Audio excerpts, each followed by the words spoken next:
नमस्कार दोस्तों, DD red के एक और रिएक्शन वीडियो में आप सभी का स्वागत है। मैं हूं आलोक। तो दोस्तों, जब से world directory of modern military aircrafts की रैंकिंग आई है, जिसमें भारत की एयरफोर्स को दुनिया की तीसरी सबसे बेहतरीन, सबसे ताकतवर, सबसे शानदार एयरफोर्स बताया गया है चाइना के ऊपर। ये स्क्रीनशॉट लगा देता हूं मैं ताकि आपको खबर पता रहे। तब से ना दुनिया में बड़ा बवाल मचा हुआ है। चाइनीज भी रो रहे हैं, पाकिस्तानी भी रो रहे हैं। चाइनीज कह रहे हैं कि नहीं जी, ये तो रियल नहीं है और ऐसे नहीं होता है, रियलिटी कुछ और है, हमारे पास तो ये है, हमारे पास वो है। बाकायदा एडिटोरियल्स लिखे जा रहे हैं ग्लोबल टाइम्स में, उसका भी स्क्रीनशॉट लगा देता हूं। और मार्क किया जा रहा है कि नहीं, हम नहीं मानते और असली चीज़ नहीं दिखाई जाती, नकली चीज़ दिखाई जाती है। मतलब इनको जिसमें रैंकिंग अच्छी मिले वो बहुत अच्छा है जी, और किसी दूसरे देश को मिल जाए, खासकर भारत को मिल जाए तो बड़ा ख़राब है जी, उस पर सवाल उठा दो जी।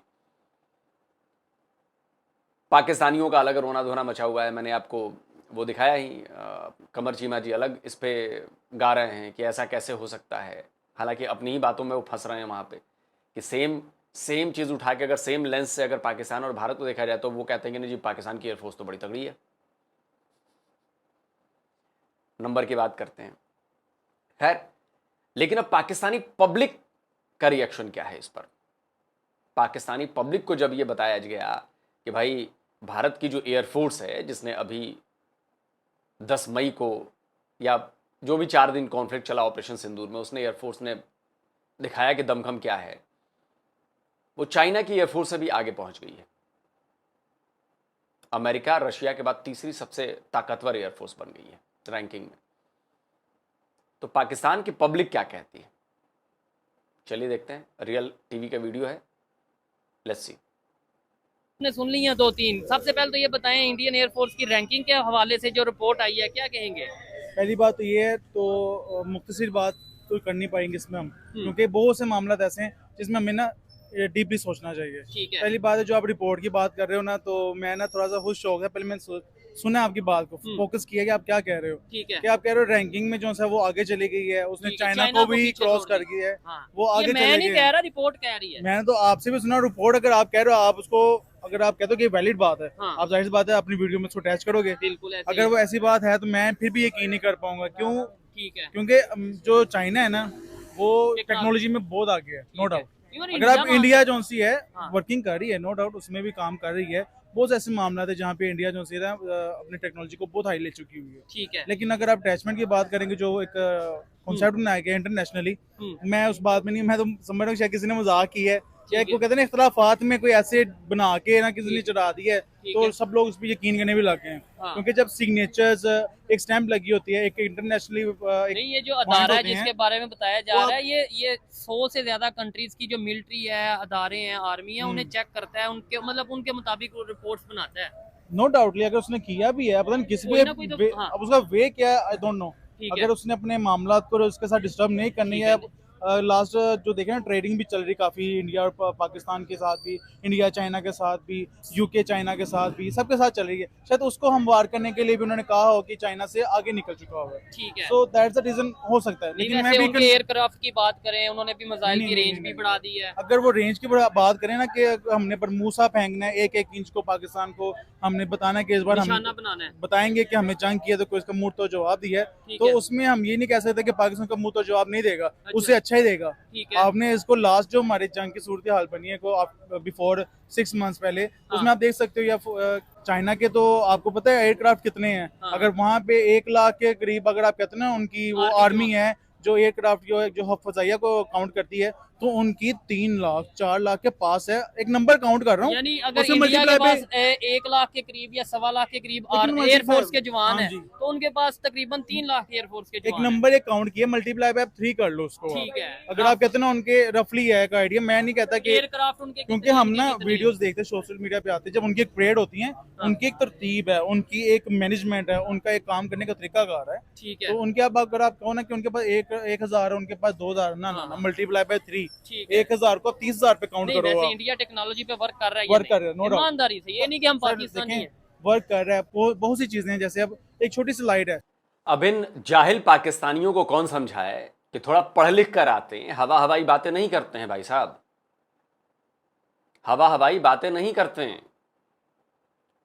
दरअसल आप लोगों को बुरा इसलिए लग रहा है ना, क्योंकि एक तो भारत आपका दुश्मन है, दूसरा जो आपने ऑपरेशन सिंदूर 6 महीने पहले की बात कही है, दिल पर हाथ रखकर अपने कहिएगा कि इंडियन एयरफोर्स ने आपका क्या किया। दिल पर हाथ रखकर या कुरान पर हाथ रखकर कह दीजिए कि आपने बड़ा जबरदस्त जवाब दिया था, पाकिस्तान ने बड़ा जबरदस्त जवाब। एक वीडियो कोई बनाओ कुरान पर हाथ रखकर और कहो कि जब ऑपरेशन सिंदूर हुआ 4 दिन में पाकिस्तान ने मुंहतोड़ जवाब दिया भारत को, और जितना नुकसान भारत ने पाकिस्तान का किया उससे कहीं ज्यादा नुकसान पाकिस्तान ने भारत का किया। कोई एक वीडियो बना दो कुरान पर हाथ रखकर, अगर मुसलमान हो तो, क्योंकि मुझे लगता है कि मुसलमान शायद कुरान पर हाथ रखकर झूठ तो नहीं ही बोलेगा जहां तक मुझे लगता है, लेकिन पाकिस्तानी मुनाफिक हैं, वो कुछ भी कर सकते हैं, और बांग्लादेशी भी। कुरान पर हाथ रखकर ये कह दो कि हमने बहुत मुंहतोड़ जवाब दिया और हमने भारत को जितना नुकसान पहुंचाया है बहुत पहुंचाया है ऑपरेशन सिंदूर में। पहला चैलेंज। चलो अब आगे आते हैं। आप कह रहे हो कि उसको 3 गुना कर दीजिए। अरे ओ मदरसे के पढ़े हुए मदरसा छाप, एनालिसिस करने नहीं आती तो बकवास मत किया करो आकर यहां पर। यह बताओ कि तुम्हारे पास एक 2 कमरे का घर है, छोटा सा घर है, मान लो 1 मरले में। मरला क्या होता है आई डोंट नो, तुम लोग बड़ा करते हो, 1 मरला पता नहीं क्या जो भी होता है। 1 मरले का घर है, ठीक है। उस घर की 4 दीवारी आप नाप लो और लगाओ कि कितने गार्ड लगाने पड़ेंगे उसकी सिक्योरिटी के लिए 1 मरले में। और एक घर है 3 मरले का, बड़ा आसान भाषा में समझा रहा हूं, तुम लोग की भाषा में। 3 मरले का घर है, उसमें कितने सिक्योरिटी गार्ड लगाने पड़ेंगे सिक्योरिटी के लिए? क्या जितने 1 मरले में सिक्योरिटी गार्ड हैं उतने ही से 3 मरले में सिक्योरिटी हो जाएगी, या 3 गुना ज्यादा सिक्योरिटी लगानी पड़ेगी? जाहिर सी बात है 3 गुना ज्यादा लगानी पड़ेगी। तो जाकर जरा गूगल से ही पूछ लेते ना तो समझ में आता। चलो मैं आपको समझाता हूं। देखिए, गूगल से मैंने पूछा कि भाई ये बताओ कि भारत की जो एयरफोर्स है उसके पास कितना एरिया है डिफेंड करने के लिए। ओवरऑल जो एयर स्पेस है, मतलब कम ज्यादा इधर उधर ठीक है, ओवरऑल मैक्सिमम ले लें तो कितना एरिया है जो भारत को डिफेंड करना है, कितना एरिया डिफेंड करना है। तो देखिए जवाब क्या आया है। जवाब यह है कि बहुत ज्यादा चीजें इसमें देखी जाती हैं, लेकिन अगर लैंड मास की बात करें कितना कवर करना है तो करीब 3.287 मिलियन स्क्वायर किलोमीटर का एरिया जो है वो इंडियन एयर फोर्स जो है उसको कवर करना पड़ता है, उसको डिफेंड करना पड़ता है। ठीक, यही सवाल मैंने चाइनीज एयरफोर्स के लिए पूछा। क्या जवाब आया मैं आपको दिखाता हूं। चाइनीज एयरफोर्स को करीब करीब 9.6 मिलियन स्क्वायर किलोमीटर्स का एरिया जो है वो डिफेंड करना है। हमें करना है 3.287, मतलब 3.2 मान लो, और इनको 9.6। तो अबे अकल के अंधे, मदरसा छाप, मौलवी के पढ़ाए हुए, जब 3 गुना ये बात तूने कर दी तो ये भी तो बता कि 3 गुना ज्यादा एरिया डिफेंड करना है। भारत को करना है 3.2 मिलियन स्क्वायर किलोमीटर, चाइना को करना है 9.6 मिलियन स्क्वायर किलोमीटर। तो जाहिर सी बात है कि अगर हमें 500 जेट की जरूरत है तो उनको 1500 जेट की जरूरत है। हमें अगर 1000 जेट की जरूरत है तो उन्हें 3000 जेट की जरूरत है। हमें अगर 1 लाख जवानों की जरूरत है तो उन्हें 3 लाख जवानों की जरूरत है। मतलब बराबर है मामला।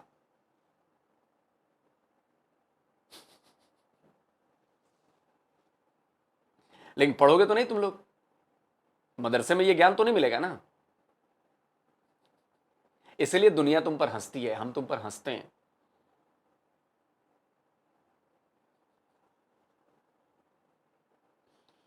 कसम से यार गजब चोमू हो तुम लोग यार, जरा भी पढ़ाई लिखाई में तुम लोग का नहीं है यार, एकदम बहुत बड़े वाले चोमू हो भाई, बहुत बड़े वाले चोमू।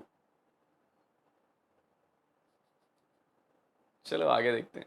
एक छोटी सी लाइट है, अगर हम बाहर चाइना से मंगवाते हैं हमें यहाँ पे घर पहुँचते पहुँचते वो 5 रुपए की चीज ₹50 की पड़ रही है। क्यों पड़ रही है? हमें टैक्सेस बहुत से लग जाते हैं, ठीक है। कस्टम टैक्सेस हैं, हमारे मार्केट के टैक्सेस हैं, रिटेलर है, डिस्ट्रीब्यूटर है, उसके बाद जिसने आगे खरीदनी है उसने भी खरीदे, कुछ ना कुछ बेचना ही है, ठीक है। कितने मार्जिन बन जाते हैं। ठीक है। अब एक मैं ही चीज बना रहा हूँ, मैं ही बेच रहा हूँ, ठीक है। ₹5 की बन रही, ज्यादा कितने की बेच लूंगा? ₹10 की बेच लूंगा, ठीक है। 15 की बेच लूंगा, 50 की तो नहीं बिकेगी। क्यों? बिल्कुल। मेरा मार्जिन ऑफ ग्रोथ उतना ही जा रहा है, हमारा जो अर्निंग मार्जिन है वो कम हो जाएगा, कम हो जाएगा। तो हमारी ये जो वर्किंग टेक्नोलॉजी में है वो कम है। ठीक है। लेकिन वर्किंग नो डाउट पाकिस्तान भी कर रहा है, नो डाउट, इसमें कोई शक डीपली हम नहीं। देखा जाए बहुत अच्छा काम भी अच्छा, कर रहे हैं। वो अगर शायद टेक्नोलॉजी में आगे है ना, ये मैं नहीं कह रहा, ये नहीं कह रहे, पूरा पाकिस्तान इस चीज को एक्सेप्ट करता है जो एजुकेटेड है। अगर जज्बे की बात करें वो तो फिर हम कह देंगे नहीं जी, उनकी टेक्नोलॉजी में वो जितने भी आगे हैं, जज्बा हम में ज्यादा है। जज्बे की बात तो ये देखें, मैं बींगा पाकिस्तानी, बींगा मुस्लिम, हाँ। जज्बा मैंने बहुत ज्यादा है। अच्छा, मैं इस्लाम के लिए भी खड़ा हूँ, अपने पाकिस्तान के लिए भी खड़ा हूँ। लेकिन सबसे अभी पहले सामने से ये अगर अब नवाइज आ रहा है तो देखो, जज्बे से मैं रोक लेंगे। जज्बे से नहीं, हर काम में कहते हैं ना कि पहलवानी से अगर काम होते हैं, जज्बा पहलवान होता है, हाँ। ताकत तो कहते हैं हम। कुछ काम कलम से, कुछ जुबान से, कुछ जिस्मानी तौर पे। ठीक। अब आपके पास कलम की ताकत है, हमारे हुकूमत के पास है, उसके पास है, जो जज बैठे हुए हैं, जो हमारे पॉलिटिशियंस है, सबके पास कलम की ताकत है। हाँ। उनके पास अथॉरिटी है कि वो आपको ना साइन करके दे देते हैं, ठीक है। आपने उस काम पे पूरा करना ही करना है। नहीं, उसके मैं कह नीचे रहा हूँ एक साइड से फायर आ अगर रहा है आप या मुझे मिसाइल आ रहा है, अगर आप वो मुझे जज्बे- फायर करोगे, मैं जज्बे कर रहा हूँ, मुझे मार दो, हाँ। ऐसा तो नहीं होगा। मैं जाहिर बात बुलेट प्रूफ जैकेट पहनूंगा, हाँ, अपने आप को उसके सेव मुखालिफ करने- से उसमें चलूंगा, उससे बचूंगा। जज्बे से नहीं बच जज्बे पाए, से नहीं काम होता है, कुछ काम जुबान से, कुछ कुछ अमल। हाँ टेक्नोलॉजी से। जी, ऐसे ही ठीक होता है। हो गया। तो जज्बा इनका नहीं था, दाढ़ी वाले मौलाना जी, जज्बा इस नियाजी का नहीं था, या इसने कलमा नहीं पढ़ा था, या ये मुसलमान नहीं था। इसके साथ जो 93,000 तुम्हारे कलमा को फौजियों ने सरेंडर किया, क्या वो मुसलमान नहीं थे? क्या वो कलमा नहीं पढ़ा था उन्होंने? क्या उनमें जज्बा नहीं था? अबे तुम तो एक आम आदमी हो। इसके साथ साथ 93,000 लोगों को ना ट्रेनिंग दी गई थी, सालों साल लड़ने की, हथियार चलाने की। मेरा पॉइंट समझ रहे हो? तुम एक आम इंसान हो, तुम्हें लड़ने की ट्रेनिंग नहीं मिली है, वॉरफेयर की ट्रेनिंग नहीं मिली है, बंदूक चलाने की और जो गन्स चलाने की और मशीन गन चलाने की ट्रेनिंग नहीं मिली है। तुम्हारी फौज से जाकर पूछो, या तुम्हारे साथ कोई फौज में काम करने वाला, उससे पूछो। सालों साल लगते हैं एक फौजी को ट्रेन करने में, समझे? और बात सिर्फ गन उठाकर चलाने की नहीं होती, बात सिर्फ मसल पावर की नहीं होती, बात इसकी भी होती है कि खोपड़ी के अंदर जो दिमाग है, वो दिमाग आपका क्या चल रहा है। जाकर किसी फौजी से पूछना, जवान से नहीं, ऑफिसर से पूछना, अगर कोई जानकार हो तुम्हारा, तब तुम्हें समझ में आएगा। तो इनको तो सरेंडर करवा दिया, तुम किस खेत की मूली हो बे? जज्बा घुस जाएगा, समझ गए? जज्बा लेकर लड़ेंगे। मैं ये छोटा सा बिजनेस है और वैसे बाई प्रोफेशन में लाया हूँ। ठीक हो गया। अच्छा, पहले तो ये बता दें पाकिस्तान के इस टाइम जो हालात हैं बिजनेस के हवाले से कैसे चल रहे हैं, कारोबारी मामलात कैसे चल रहे हैं? थोड़ा सा अगर लाउड अगर हाँ, बिजनेस के मामले में जो हमारे मुल्क के हालात हैं, खुसूसन पंजाब के, हाँ वो काफ़ी स्लो हुए हैं। जो मौजूदा गवर्नमेंट ने इंक्रोचमेंट के सिलसिले में उसको मद्देनजर रखते हुए ये स्टॉल वगैरह हमारे बंद कर दिए हैं। ठीक है। तो पब्लिक जो है ना, अब थोड़ा सा इधर खुसूसन क्रीम मार्केट में आते हुए हिचकिचाती है ठीक है। कि यार बिजनेस की बात कही है भाई साहब। आप लोग जितना नफरत करोगे ना भारत से, हम उतनी ही तरक्की करेंगे। मैं आपको बिजनेस की बात बताता हूँ। दिवाली थी अभी, हमारा त्यौहार है, बहुत बड़ा वाला त्यौहार है, बहुत ज़बरदस्त त्यौहार है, पूरी दुनिया में मनाया गया, अलग अलग लोगों ने किया। आपको पता है बिजनेस कितना हुआ है दिवाली वाले पूरे उसमें? दिवाली बिजनेस 6 लाख करोड़ रुपए से ज्यादा, ये स्क्रीनशॉट लगा रहा हूं मैं, 6 लाख करोड़ रुपए से ज्यादा का बिजनेस हुआ है। और अगर मैं इसको डॉलर्स में बदलूं तो नियर अबाउट 77 बिलियन डॉलर्स होते हैं हमने बिजनेस किया है ये 4-5 दिन में। 77 बिलियन डॉलर्स पाकिस्तानियों।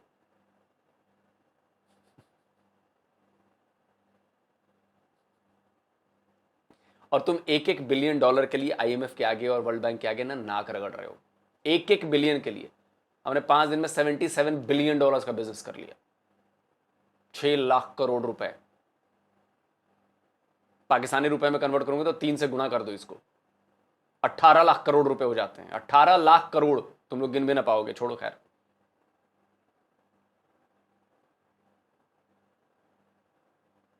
बताएं क्या समझते हैं हालात पाकिस्तान के इंटरनल इश्यूज तो चलते ही रहते हैं, वो तो हर कंट्री में 100 तरह के मामला होते हैं, लेकिन अभी पाकिस्तान को इंडिया फिर अफगानिस्तान ये दोनों बॉर्डर्स जो उनसे हैं उस तरीके से सिक्योर नहीं रहे। हमें अपनी सिक्योरिटी अपने डिफेंस पे बजट लगाना पड़ रहा है, जबकि दुनिया इकोनॉमी को बेहतर कर रही है, टेक्नोलॉजी को बेहतर कर रही है। पहली बात तो ये है कि हमारे मुल्क के जो हालात हैं एक्सटर्नल, उसका हमें कोई डर नहीं, कोई खौफ नहीं। अच्छा। हमें अल्लाह के बाद अपनी मुसल्लह फ़ौज पे बहुत फ़ख्र है, बड़ा गरूर है। अच्छा। हमने असल में ये जो नरेंद्र मोदी, अच्छा। ये अपनी शिकस्त का बदला लेने के लिए, अपनी हजीमत मिटाने के लिए, अपनी शर्मिंदगी ख़त्म करने के लिए दोबारा तैयारी कर रहा है और हमें धमकियाँ दे रहा है। यानी इंडिया फिर से आपके कहने का मतलब है कि तैयारी कर रहा है? जी जी, उसके आर्मी चीफ ने भी कहा है, नरेंद्र मोदी ने भी कहा है कि मैं पाकिस्तानी सीना यानी पाकिस्तानी फौज का इस तरह करूंगा, मुकाबला करूंगा, हाँ ये करूंगा। वो कुछ नहीं कर सकता, उसको हम ऐसा सबक सिखाएंगे कि उसकी नस्लें याद रखेंगी। लेकिन अभी एक रिपोर्ट आई है, आपको अभी मैंने इंट्रो में भी बोल रहा था, रिपोर्ट आई है जिसके मुताबिक ये है। दादा जान, नस्लें तो आपकी याद रख रही हैं, कहीं आप भी 93,000 सरेंडर फौजियों में से किसी एक की पैदाइश तो नहीं हो? बता दो ये झूठ है। 71 में, आज से कितना 29 साल और इधर 25 साल, 54 साल पहले 93,000 पाकिस्तानी फौजियों ने सरेंडर किया था। कलमागो फौजियों ने, वो भी मुसलमान ही थे, कलमा पढ़ा हुआ था उन्होंने। तो उनकी तीसरी चौथी नस्ल आ गई होगी पाकिस्तान में, तो करीब करीब मुझे लगेगा 3 से 4 करोड़ लोग जो हैं वो इनमें से किसी एक सरेंडर फौजी की पैदाइश जरूर होंगे। कहीं आप भी उनमें से तो नहीं हो? नस्लें याद रखी हैं कि नहीं है? अपनी नस्लें याद करो। नियाजी की फौज में से सरेंडर किए हुए फौजी में से किसी एक का खून तो नहीं तुम्हारी रगों में बह रहा? मैं खुद वो रिपोर्ट देख के वो बड़ा हैरान हुआ हूँ कि इंडियन एयरफोर्स ने चाइना की एयरफोर्स को पीछे छोड़ दिया।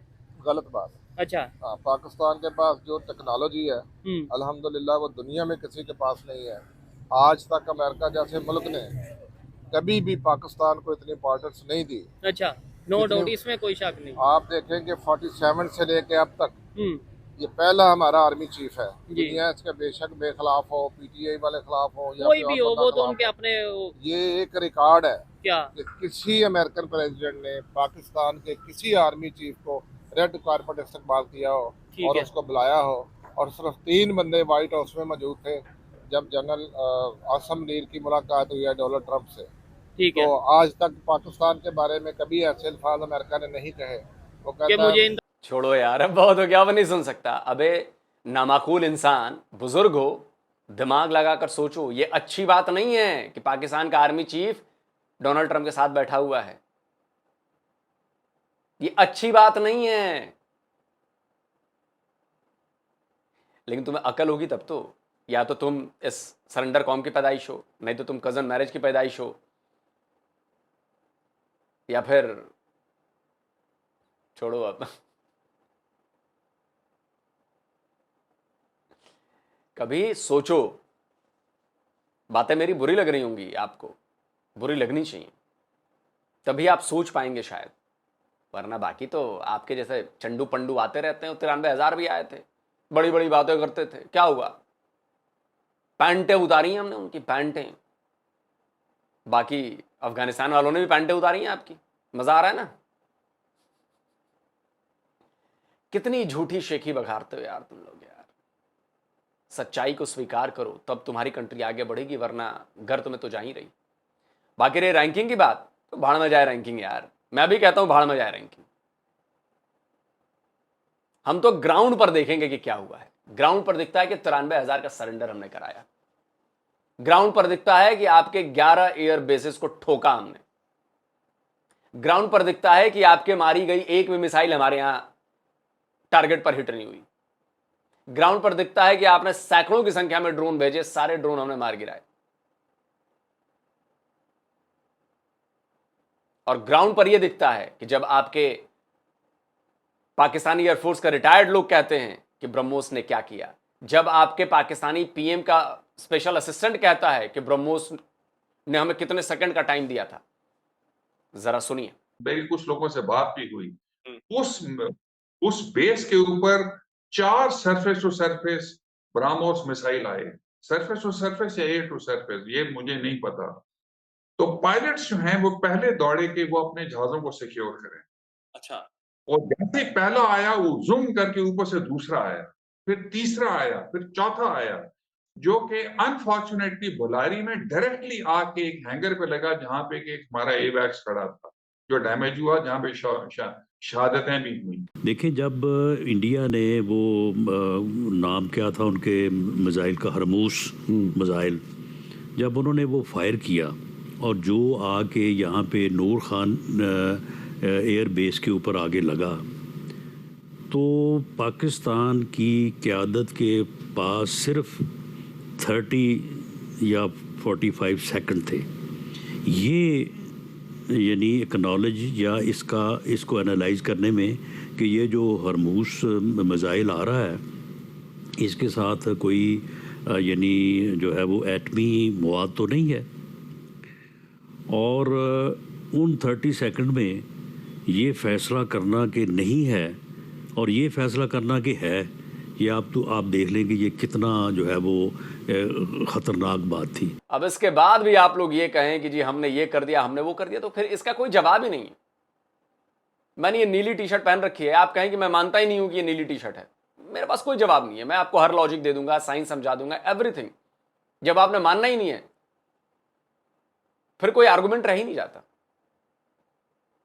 दुनिया आपको बेवकूफ बोलेगी कि अबे ये नीला ही है, स्काई ब्लू है, क्यों ऐसा कर रहा है। आप कहेंगे मैं तो मानता नहीं, तो लाल है। तो पागलपन का कोई इलाज नहीं।